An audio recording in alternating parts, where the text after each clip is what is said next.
Eh bien les amis, et si on parlait de super animaux?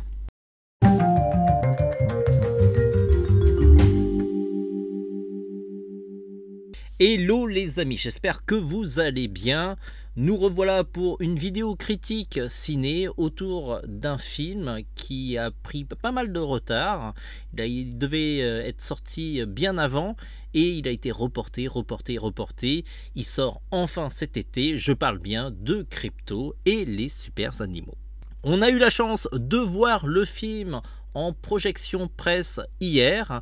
On vous fait la critique ce mardi et le film sort demain. Ce qui fait un délai plutôt assez court, mais ne vous inquiétez pas, on a eu le temps de faire mûrir notre réflexion du film, sachant que c'est plutôt une bonne surprise. Alors côté pitch, Crypto est un chien kryptonien et dans cette version, on va dire, de ce multivers, Crypto fait le voyage de Krypton jusqu'à la Terre avec Clark Kent ou Kal-El, comme vous voulez, pour devenir Superman et lui le super chien. Comme c'est un chien extraterrestre, il vit vachement plus longtemps, il a de super pouvoirs un petit peu comme ceux de Superman et il épaule le Superman dans sa vie quotidienne contre les méchants. Mais voilà, il va arriver qu'il va perdre ses pouvoirs et devoir demander de l'aide aux autres animaux de la Terre. Comme d'habitude, pour les films 3D, on va parler du rendu et c'est un rendu de qualité. Warner ne fait pas énormément de films d'animation et je vous avoue que ces dernières années, la qualité augmente de plus en plus. On peut par exemple parler du dernier film de la Warner qui est Yeti et compagnie, qui est vraiment excellent et que je vous recommande.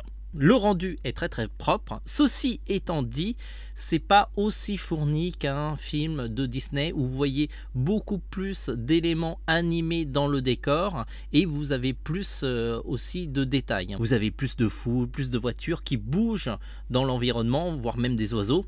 Et c'est moins le cas de ce film où certains plans ont l'air un peu vides. Alors c'est pas très grave parce qu'il y a énormément d'action qui vient couvrir un petit peu tout cet environnement.